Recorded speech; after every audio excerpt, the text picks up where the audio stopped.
Eh bien, bonjour à toutes, bonjour à tous. Merci d'être venus si nombreuses et si nombreux à cet atelier sur l'hyperpertinence.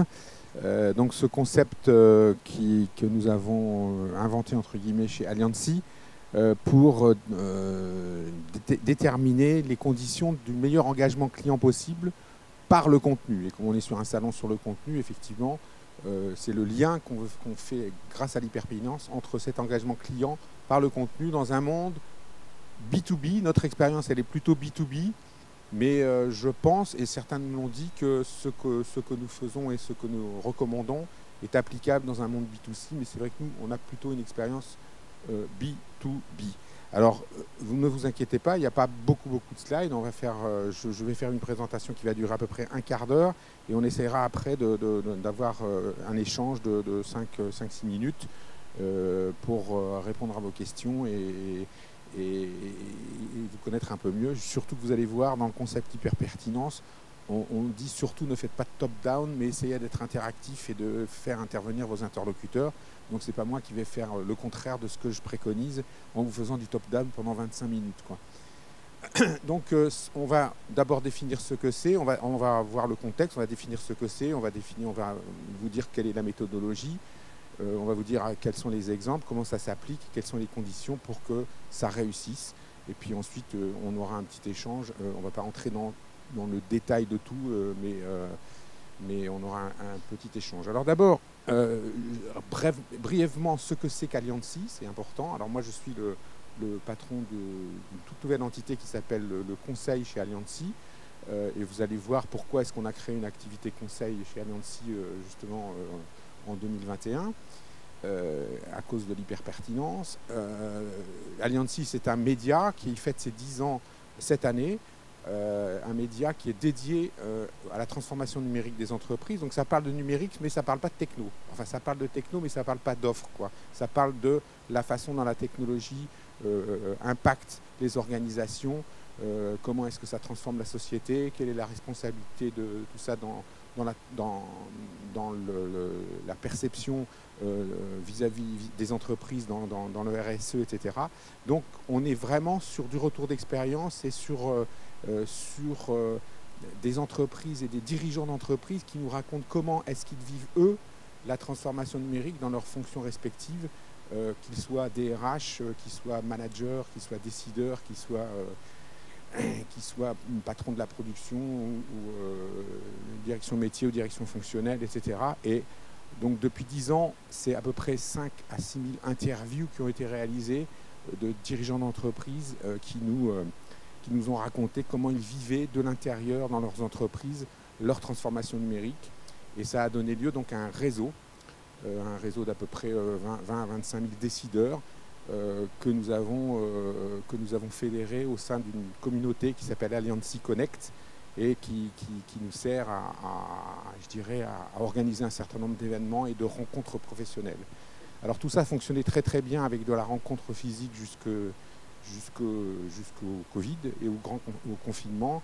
Et il y a eu une obligation de passer au digital, comme tout le monde, en 2020, qui a conduit à modifier complètement nos façons de faire et qui a accéléré notre digitalisation comme la digitalisation de la société en général et de toutes les entreprises.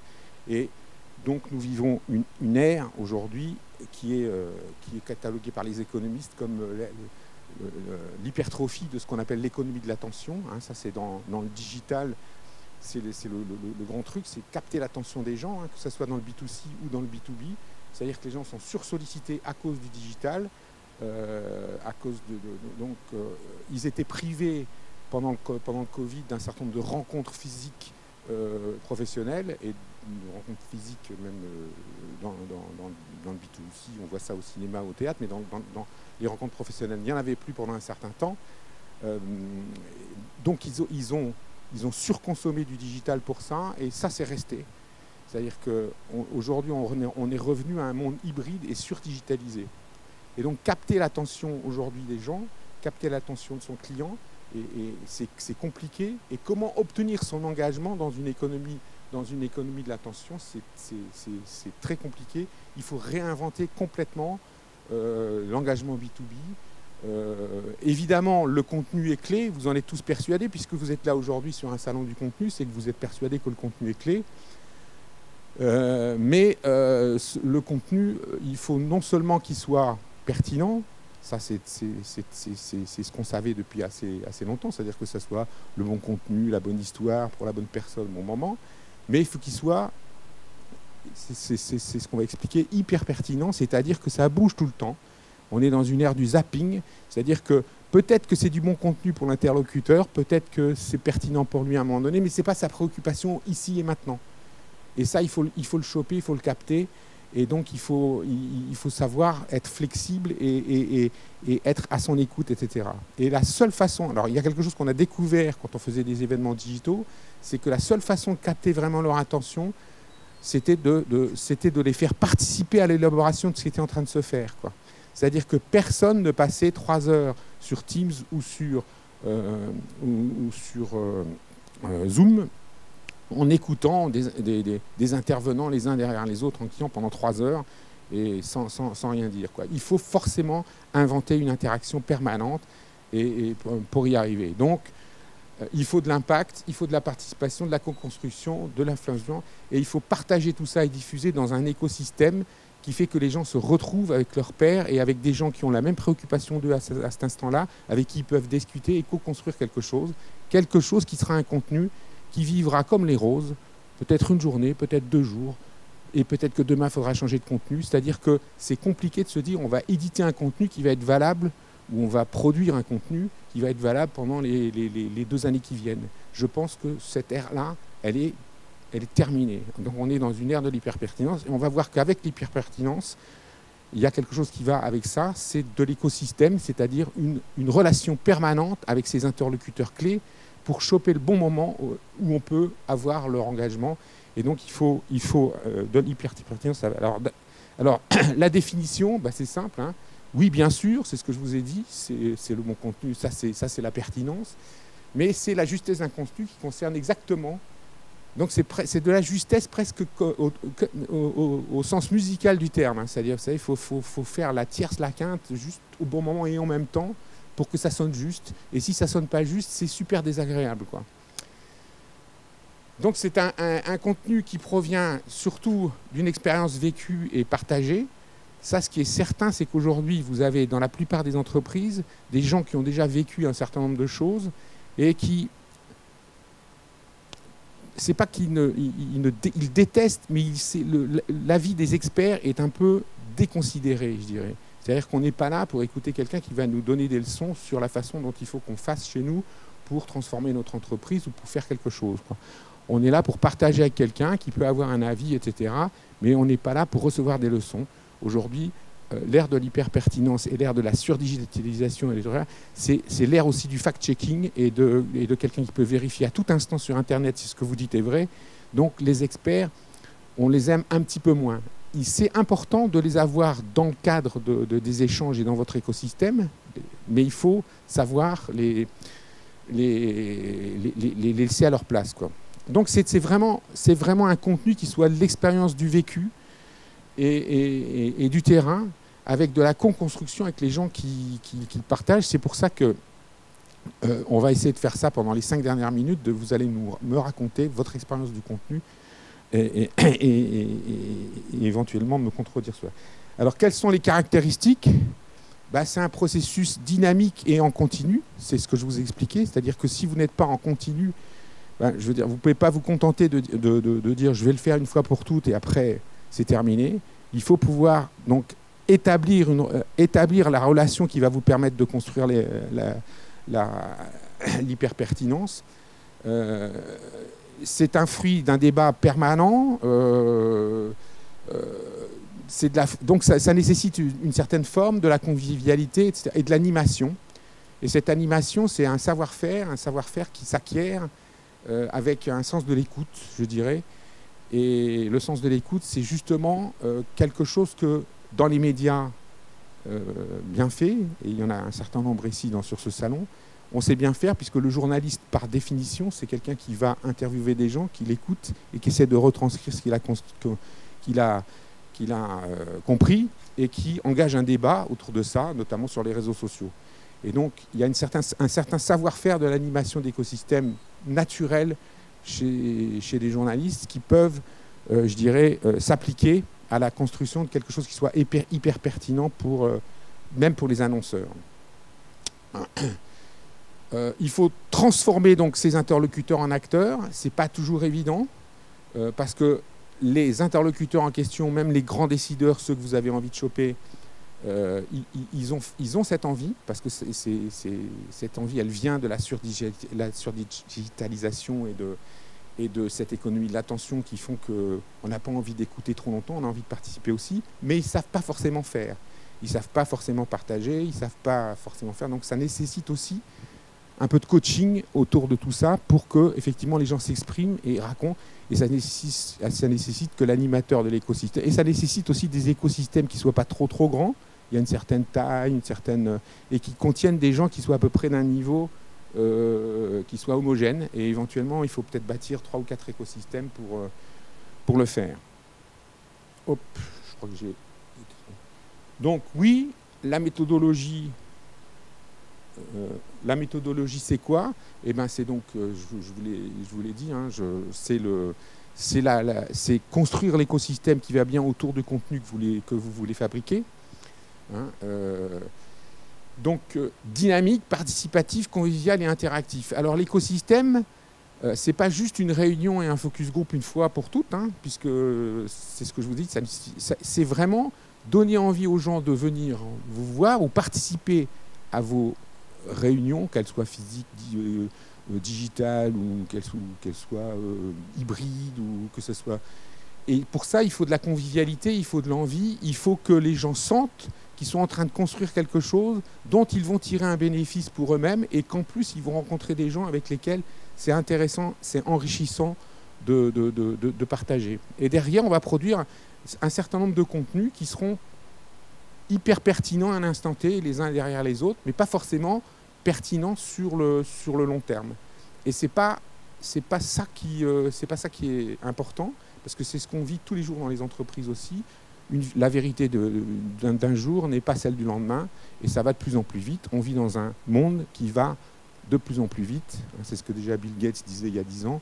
Ceux qui vont survivre, ce n'est pas forcément les plus forts, c'est les plus rapides, quoi, les plus agiles. Donc il faut être agile. Et puis surtout, ça produit de l'intelligence collective. Et ça, c'est quelque chose qui est hyper précieux pour les gens qui ont eu l'expérience de cette intelligence collective.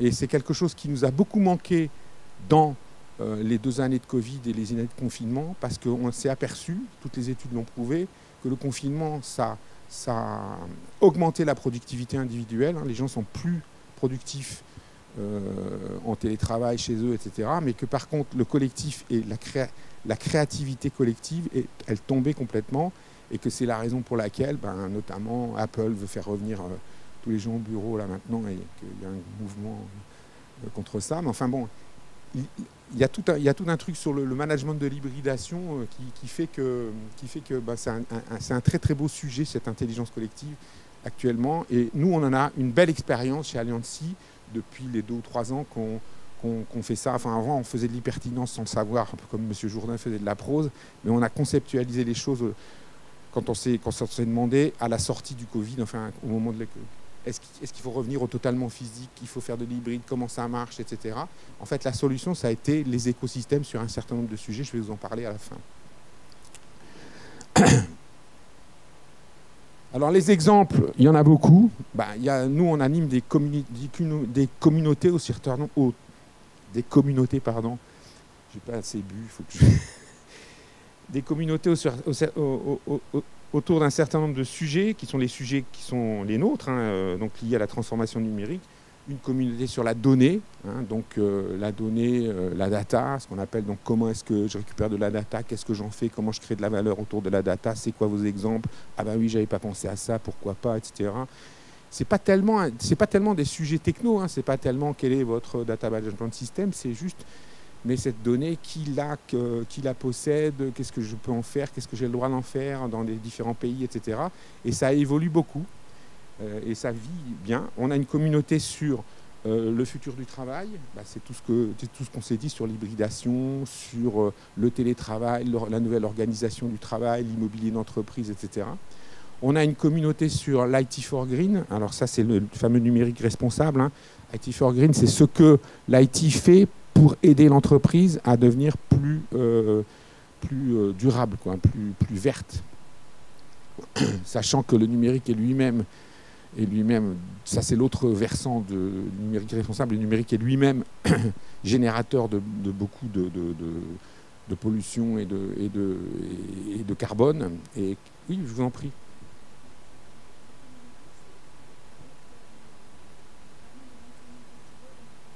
Absolument, ouais, absolument. Alors, on n'a pas 25 000 par communauté. En général, on essaie d'avoir des communautés qui sont entre 30 et 50 participants, ce qui fait qu'à chaque réunion, ils sont à peu près 10-15, puisque on ne peut pas, mais tout le monde suit, c'est très animé, etc., et tout le monde participe à la réunion. Alors, la communauté, quelle est la durée de vie de la communauté? La durée de vie d'une communauté, c'est... je dirais, c'est à peu près, c'est entre 6 et 18 mois, quoi. Hein, alors aujourd'hui, c'est ce que je vous expliquais, tout ça s'est mis en place depuis 2-3 ans, donc on n'a pas d'expérience qui vont au-delà des 18 mois, mais je pense qu'après ça évoluera, ça changera de sujet. D'abord, les gens changent de poste dans les entreprises aussi, et puis les sujets évoluent, etc. Mais je pense que cette façon de se dire je m'extrais de l'entreprise et j'ai une espèce de groupe de travail avec des pairs animés par des journalistes et un contenu avec de la co-création de contenu derrière, qui peut être de la vidéo, des articles, des dossiers, etc. Donc derrière, qu'est-ce qu'on en fait de ces trucs-là? On fait des carnets d'expérience qu'on publie, qui sont téléchargeables. On fait des vidéos, on fait ce qu'on appelle des défis du nouveau monde, où en fait on fait un peu comme dans 7 en l'air, on les réunit autour d'une bonne table avec un bon dîner, et puis on débat avec d'autres gens de ce que la communauté a déjà construit comme contenu. Et donc on modifie ça, on fait du numérique en pratique, c'est-à-dire on se donne un sujet bien précis, et on se dit pendant une année, on va faire à la fois une enquête, on va regarder ce qui se passe, on va en débattre et on va construire ça. Et au bout d'un an, on produit un contenu qu'on va se partager et qu'on partagera avec d'autres, qui se terminera par un événement. Et puis bon, il y a les Alliancy Connect, Alliancy Insight. Alors Alliancy Connect, c'est le réseau en question, hein, auquel tout le monde fait partie, dont tous nos lecteurs font partie, les 25 000 en question. Et là, il y a des réunions assez régulières, des débats sur des sujets qui sont déterminés par eux-mêmes, etc. Et c'est pareil, c'est très très interactif et ça modifie. Et les journalistes sont là aussi. Et Allianz Insight, c'est là vous prenez un sujet.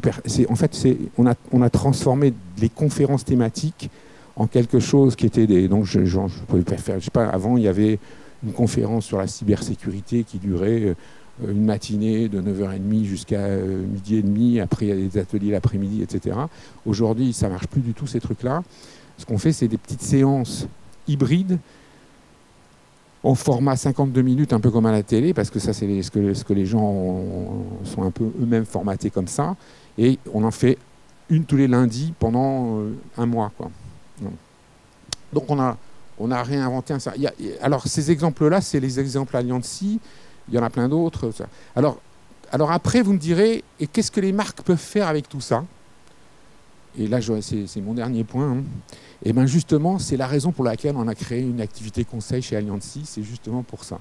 C'est-à-dire que, donc ça c'est ma responsabilité, c'est on vous crée de l'hyperpertinence et autour de ça, que devient la communication de la marque, etc. C'est-à-dire que grosso modo, il faut être flexible dans son brand content par rapport à ce que l'hyperpertinence est en train de vous fabriquer là. Et donc ça, il faut réfléchir avec chacun des annonceurs sur voilà ce que les gens racontent. Vous, votre discours, comment il peut s'insérer dans tout ça, comment il peut infléchir, comment est-ce que vous pouvez être hyper pertinent dans cette hyperpertinence avec ce que vous avez à dire, vos messages à vous, quoi. Et ça nécessite un conseil adapté. Et c'est l'activité que je suis en train de monter. Donc, faire le lien entre cette hyper-pertinence des décideurs et le discours du brand content. Voilà. Moi, ce que je voudrais, c'est qu'on passe peut-être, il me reste combien de temps? À peu près 5 minutes, là, c'est ça? 2 minutes. Peut-être un petit échange sur qu'est-ce que ça a évoqué chez vous et est-ce que vous avez des questions ou est-ce que ça... Vous pouvez donc sur le QR code, là vous prenez le QR code et vous recevrez la présentation. Enfin, on sera en contact avec vous et on saura que vous avez envie de recevoir des informations complémentaires. Ah, voilà, allez-y. De marques médias en ce moment. On parle beaucoup de marques médias en ce moment, sous l'impulsion justement du développement du brand content qui est extrêmement important. Du coup, je voulais savoir ce que vous en pensiez, vous qui êtes un média, et voilà, comment vous voyez ça. Alors effectivement,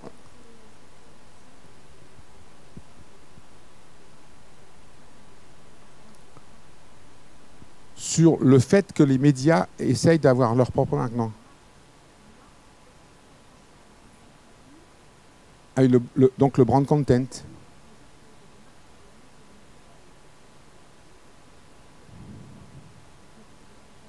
On fait ça dans l'autre sens, nous, c'est ça.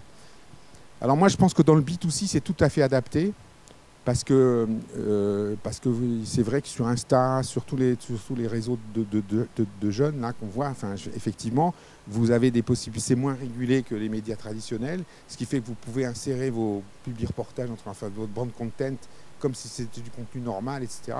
Et je pense que ça fonctionne du feu de Dieu, avec des influenceurs, avec des choses comme ça.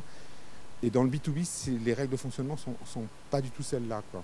C'est-à-dire qu'effectivement, il faut être influenceur aussi, mais les décideurs en question, ils ne sont pas forcément sur les réseaux sociaux auxquels vous adressez, auxquels vous pensez. Et si vous surchargez, de contenu de marque, quelque chose dans lequel les gens n'ont pas l'habitude de voir ça, c'est un peu, faut être un peu plus malin que ça, quoi, je dirais. Voilà, c'est ça que j'en pense. Je pense que dans le B2C, ça fonctionne du feu de Dieu. Ça se voit bien, quoi. Et Insta, Facebook, ça a monopolisé d'ailleurs toutes les... Et les nouvelles technologies, métaverse, NFT, etc. Dans le métaverse, toutes les marques de luxe et toutes les marques de jeunes investissent dans le métaverse. Dans le B2B, je pense que ça ne va pas fonctionner de la même manière.